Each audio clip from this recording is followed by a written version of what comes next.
भगवान की बातें इस YouTube चैनल पर आपका स्वागत है। चल रही श्रृंखला भगवान दत्तात्रेय और उनके 24 गुरु। पिछले कैप्सूल में आपने सुना 4 गुरुओं के बारे में और हमने भगवान दत्तात्रेय के 24 गुरुओं को 4 श्रेणी में बांटा। पहली श्रेणी में हमने पक्षी लिए या उड़ने वाले जो जीव थे वो लिए। दूसरे में आप देखेंगे जलचर और थलचर जीव लेंगे। तीसरे वाले में हम मनुष्यों की कैटेगरी में जो उनके गुरु आते हैं उनको लेंगे। और चौथी और अंतिम कैटेगरी में हम जो प्रकृति से संबंधित उन्होंने गुरु बनाए उनको लेंगे। तो पिछले कैप्सूल में आपने 4 गुरुओं के बारे में सुना। आइए अन्य गुरुओं के बारे में जानते हैं। पहले दत्तात्रेय जी की स्तुति। आद्यो ब्रह्मा मध्ये विष्णुरन्ते देव सदाशिवा मूर्तित्र स्वरूपाय दत्तात्रेयाय नमस्तुते। ब्रह्म ज्ञानमयी मुद्रावस्त्रे चाकाश भूतले प्रज्ञान धन बोधाय दत्तात्रेयाय नमस्तुते। अर्थात जो आदि में ब्रह्मा, मध्य में विष्णु तथा अंत में सदाशिव है, उन भगवान दत्तात्रेय को बारंबार नमस्कार है। ब्रह्म ज्ञान जिनकी मुद्रा है, आकाश और भूतल जिनके वस्त्र हैं तथा जो साकार प्रज्ञान धन स्वरूप है, उन भगवान दत्तात्रेय को बारंबार नमस्कार है, बारंबार नमस्कार है। भगवान दत्तात्रेय ने बनाया पतंगे को, जिसको उर्दू में परवाना भी कहते हैं। सबने सुना होगा परवाना शम्मा की ओर आकर्षित होता है, शम्मा जलती है परवाना चला आएगा, वगैरह वगैरह। आपने ऐसी बहुत सारी बातें सुनी होंगी। जी हाँ, यह सच है कि पतंगे को, परवाने को शम्मा से यानी आग से प्यार होता है। उसको बहुत ज्यादा प्यार, इतना प्यार होता है कि वो आग की तरफ बढ़ता है, आग की तरफ आकर्षित होता है। और अग्नि ने तो कोई जाने में हाथ डाले, अनजाने में डाले, अपने आप को जाने में डाले, अपने आप को अनजाने में डाले, प्रेम से डाले या द्वेष से डाले, आग ने तो जला देना है। तो पतंगे से उन्होंने क्या सीख ली? पतंगा जब आग की ओर आकर्षित होकर जल जाता है, तो इसी प्रकार भगवान दत्तात्रेय जी ने ये इससे सीख ली कि जब रूप और रंग की ओर कोई आकर्षण हो और अंधाधुन आकर्षण हो, बिल्कुल आंख बंद करके आकर्षण हो, तो उस झूठे मोह में उलझना नहीं चाहिए, वरना वही हाल होता है जो कि पतंगे का होता है और वो आग में झुलस कर उसकी मृत्यु हो जाती है, वो मर जाता है। तो दत्तात्रेय जी ने ये सीख उस पतंगे से ली कि बहुत किसी चीज से जब मोह हो जाए, इतना ज्यादा आकर्षण किसी चीज के पीछे हो जाए, तो उसमें केवल हानि ही हानि होती है, उसमें कोई लाभ नहीं है। उसके बाद अगला गुरु उन्होंने बनाया भंवरे को, भौरा जिसको कहते हैं।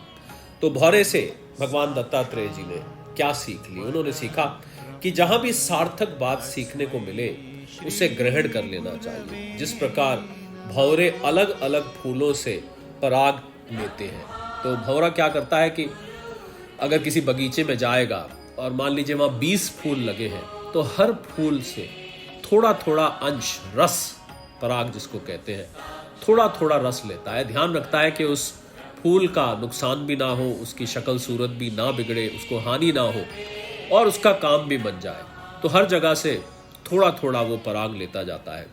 तो भगवान दत्तात्रेय ने भंवरे से ये सीख ली कि जहां भी कोई सार्थक बात सीखने को मिले, और सच देखा जाए तो भगवान दत्तात्रेय जी के 24 गुरु बनाने का जो लक्ष्य था, जो तथ्य था, जो उनके पीछे कारण था, वो भी यही था। तो भंवरा जो सीख दे रहा है या भंवरे से जो उन्होंने सीख ली, वो स्वयं भी यही सीख है कि जहां जो कुछ सीखने को मिले, चाहे थोड़ा थोड़ा सीखने को मिले, उसको लेते जाना चाहिए, उसको छोड़ना नहीं चाहिए, उसको हर जगह से ग्रहण करना चाहिए। जिस प्रकार भंवरा अलग अलग फूलों से अलग अलग प्रकार का पराग या रस ग्रहण करता जाता है। तो ये थे वो 6 पक्षी या पक्षी रूपी प्राणी, जीव, जिनसे भगवान दत्तात्रेय जी ने सीख ली। आइए अब देखते हैं कि जलचर और थलचर वो कौन से प्राणी थे जिनसे भगवान दत्तात्रेय जी ने सीख ली। तो पहला इस कैटेगरी में, जलचर और थलचर जीवों की कैटेगरी में है रेशम कीट, रेशम का कीड़ा।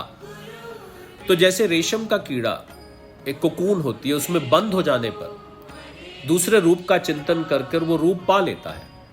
तो भगवान दत्तात्रेय जी ने उनसे सीखा कि हम भी अपना मन किसी अन्य रूप से एकाग्र कर उस स्वरूप को पा सकते हैं। और ये हमें ध्यान रखना चाहिए कि जो 24 के 24 गुरु भगवान दत्तात्रेय जी ने बनाए, ये अध्यात्म से ही संबंध रखते हैं, भगवान का साक्षात अवतार।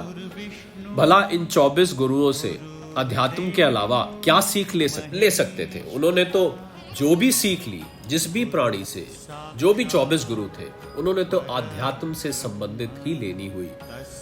तो ये उन्होंने सीखा रेशम के उस कीड़े से कि जब वो चिंतन करता करता रेशम रूप हो जाता है, इसी प्रकार ये मन अगर चाहे तो भगवान का स्वरूप ही ग्रहण कर सकता है। भगवान का चिंतन करते करते मन तू ज्योत स्वरूप है, ऐसा आया है गुरबाणी में।